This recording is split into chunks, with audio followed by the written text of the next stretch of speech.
तो यहाँ पर सूख रहे हैं हमारे जौ, और इन जौ को भी कूटा जाएगा कुछ दिन के बाद।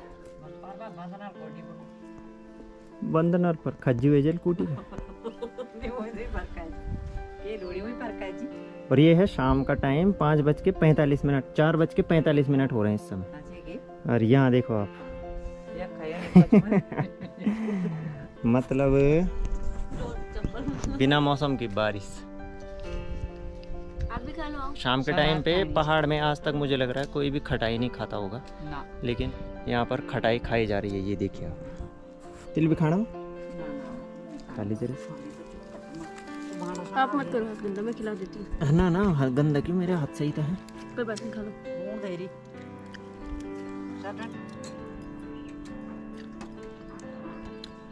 मीठे तो अच्छे हो रहे हैं। खा ले मैं जरा, मिठा होना चाहिए।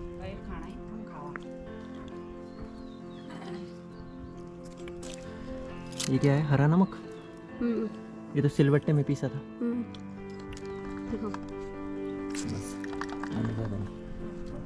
ये सामने जो माल्टे का पेड़ दिखाई दे रहा है ना, इसके माल्टे हैं। इस पेड़ के काफ़ी माल्टे आए थे इस पे, तो अभी इन माल्टों का आनंद लिया जा रहा है यहाँ पे।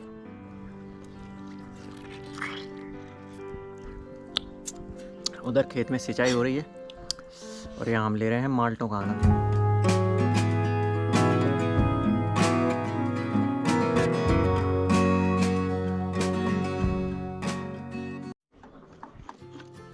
चार माल्टे तो हम खा चुके हैं, और अब कितने आ गए फिर से? 2।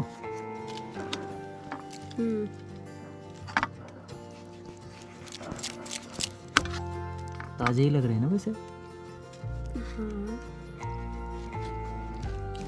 पता है कब से रखे हैं ये? कब से? ये रखे हैं लगभग जनवरी में तोड़ दिए थे। हाँ, मतलब हल्का सा हुआ है, सूखा हल्का सा, पर अभी भी फ्रेश है। लेकिन मीठे हो रहे हैं ना। मीठे तो हैं। ये जूस आप पी लेना। ये जो माल्टे होते हैं इनको सर्दियों में प्रयोग में लाया जाता है अधिकांशतः, क्योंकि उत्तराखंड के और हिमाचल प्रदेश के पर्वतीय अंचल में ये माल्टे सर्दियों के मौसम में ही होते हैं। और उसके बाद हम लोगों ने इनको तोड़ करके भीतर रख दिया था, क्योंकि बंदर और लंगूरों की नज़र थी इस पेड़ पर, जो माल्टे का पेड़ है। तो इनको सुरक्षित रखने के लिए फिर हमने अंदर तोड़ करके इनको रख दिया था।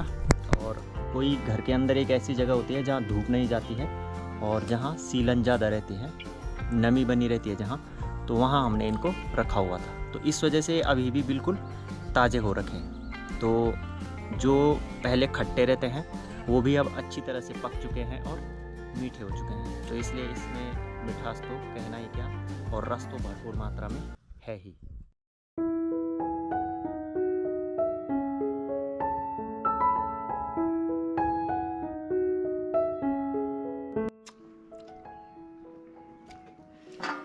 तो वंदना, आज तो भरपूर मात्रा में ले लिया विटामिन सी। हाँ। अब मुझे कोविड नहीं होगा। अच्छा। इसमें कहते हैं ना विटामिन सी और ज़्यादा खाना चाहिए। कोविड का खतरा कम हो जाएगा फिर। हाँ, मैं अजर अमर हो जाऊंगी इससे खा के। और हड्डियां भी मजबूत होती हैं इससे, हैं? हाँ, तो विटामिन सी से। सिट्रिक एसिड होता है ना इसमें, कि साइट्रिक एसिड? अरे जो भी होता बस एसिड होता है।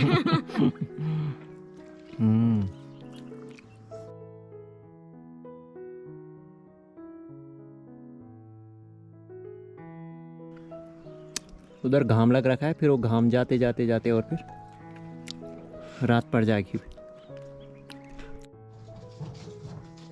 इस वाले हिस्से में भी हमारे गांव के कुछ लोग रहते हैं और उस जगह को सतगरिया कहते हैं। और इस समय सूर्यास्त का समय हो रहा है। और ये हमारा एक खेत है घर के पास। ये केले का एक छोटा सा पेड़ है और इसके आसपास भी काफ़ी पेड़ हैं। ये हमारा अनार का पेड़ है, फिर उधर आड़ू का पेड़ है, फिर अनार का है, फिर उधर खुबानी का है, और ये बड़े जो चबूतरे होते हैं इतने बड़े बड़े, उसका एक पेड़ है। और ये जो खेत है इसमें हमने बो रखी हैं राजमा। तो इस पूरे खेत में ये राजमा के पौधे उगे हुए हैं। और अभी नल से पाइप को जोड़ करके और इसमें हम कर रहे हैं हल्की फुल्की सिंचाई, क्योंकि यहाँ भी गर्मी पड़ ही रही है दोपहर के टाइम पे। काफ़ी तेज़ धूप हो रही है, तो इस वजह से इन पौधों को पानी देना बहुत ज़रूरी है।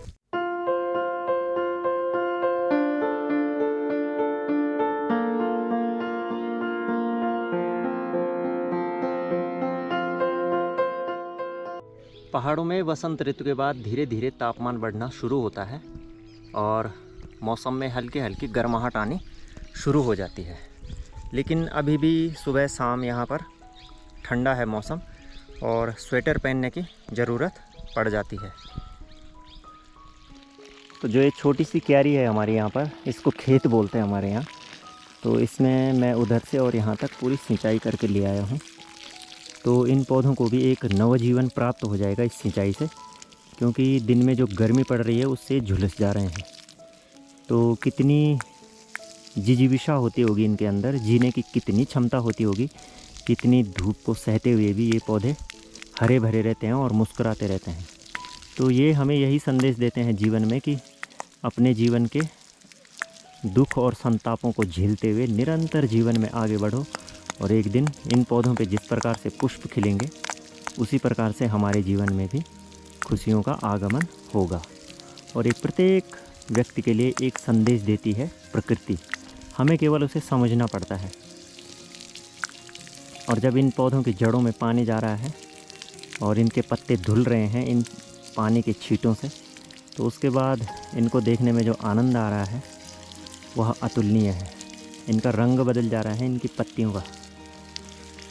और वो जो बेल देख रहे हैं आप, वो है ठंगरेचीमी।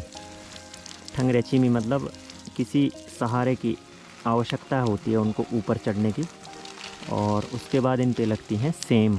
ढेर सारी सेम लगेंगी, जिन्हें कि हम अपने स्थानीय गढ़वाली भाषा में छीमी कहते हैं।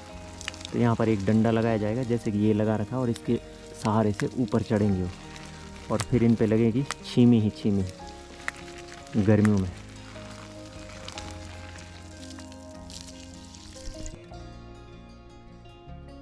तो फ्रेंड्स, ये हम अपने इस घर में इस समय खड़े हैं और ठीक सामने एक हिरन का बच्चा, जिसे कि बार्किंग डियर कहते हैं, उसकी आवाज़ सुनिए आप।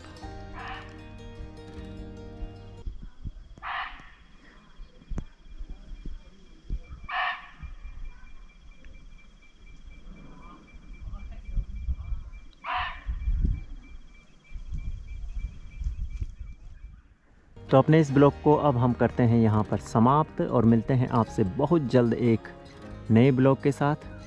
तो तब तक के लिए जय हिंद, जय उत्तराखंड, जय देवभूमि।